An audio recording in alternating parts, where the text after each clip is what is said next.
So the Dharma paths, we have to understand which vehicle of Dharma you following. That's very important. Are you really following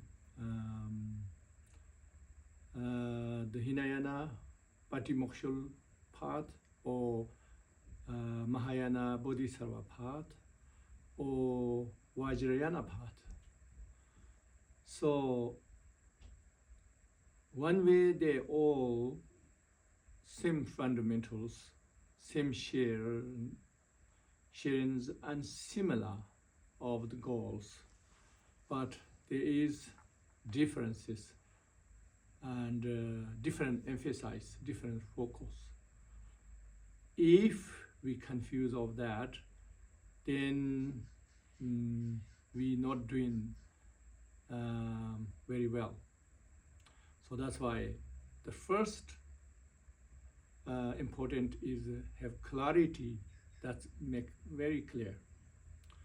So if you focus a Patimoksha path, means individual liberation, then you still need some kindness and compassion. These things you need still practice in their path is a requirement. But it's only a degree, it's not the ultimate.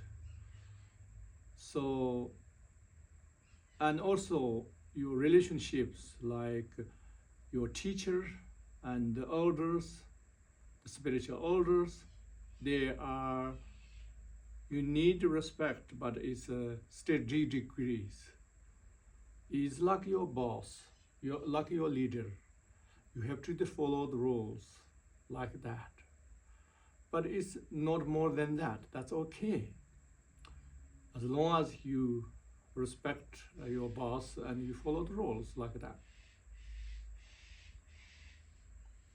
And then if you come to the Mahayana path, then your teachers is not just your boss or leader. You have to have really closeness, friends. You will respect it and close feeling, trust, that kind of friends, but still is similar friends. That means you still more focus in the relative level of human friends, the respected and beloved human friends. So in that way, it's okay. And the goal is not your individual liberation interest. Your number one is interest must be liberate all sentient beings ultimately, but that's not with the time frame. It is both temporary needs and ultimate need of all sentient beings. You have really intention to fulfill this. That is your number one priority of your intention. It's not you have to do straight away everything. You have to understand your limitations and the current limitations, and you have to accept that, and you have to be skillful that. It doesn't mean you let everybody walk in over you, but your tension is number one, is that. Then is the core practice of the Bodhisattva path, Mahayana. So not interested in even yourself reach Buddhahood. Only you interested to liberate ascension beings. For that, if you needed to reach Buddhahood for yourself, only that reason, then you have to think about like byproduct.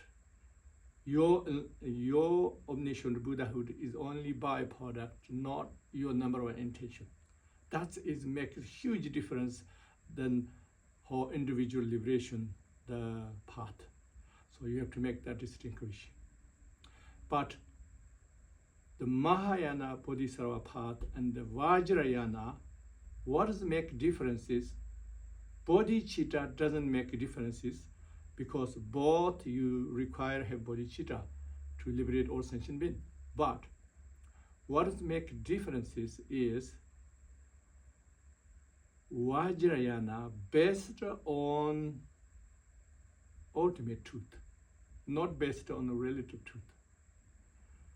It's not based on human level. It is go beyond that. So that's why it's very common, everybody say the Vajrayana essence is pure perception. So why is pure perception? Because there is no such thing impure inherently exist. The inherently exist is only enlightened mandala, the enlightened world. So that is naturally absolutely pure. So you based on that means even we live in relative truth, that level. We breathe in, then we eat in, and we sleep in, everything in that level. But your focus, not that. Your eating and sleep and everything human needs is just temporary. You have to have no choice, that kind of way. It's not your focus. So your focus and attention is the relative truth, is not the ultimate truth. So therefore, why pure perception is so important? Because purity is the ultimate absolute truth. And then why it's so important, the guru is the most important, becomes because if the ultimate truth is a cursor, how to access this is key and the door. So that is the human guru, human teacher is bridge between your own Buddha nature and your relative level, between the bridge or between this. So that's why it becomes the most crucial focus. So then some people have misunderstanding, oh, I need only inner guru, I need only absolute guru. But that never comes, never actualizes without a human guru. Why? Because bridge. Because between there, how to get there, like door and key and bridge. Okay? So that's why your focus are the human guru, guru devotion. Then why is devotion? And some Buddha's teachings say, oh, you have to analyze teacher, blah, blah, blah. But that's all is according to your limitation. If you have limited, then you say, oh, this much I can. And you recognize that's your limitation. But if you want to maximize this, and if you want to qualify it, a Vajrayana practitioner, then only option is your devotion. Devotion means you focus in on ultimate truth, absolute guru. So that's why the relative guru, the human level, it doesn't matter what he or she do or what appears. That is not important for you. You're important, the human guru, and your human level, you can love unconditionally and devote it, and incredible, tremendous, exceptional respect and appreciation. Then that opens the door for you, the inner guru. It in yourself, absolute guru. That's the emphasis of Vajrayana. Pure perception and guru devotion. So Bodhisattva, this is like kind of byproduct, they come naturally in Vajrayana, not your everyday number one focus that. Yes, and motivation level, yes, but the all the way practice, the number one focus, not that.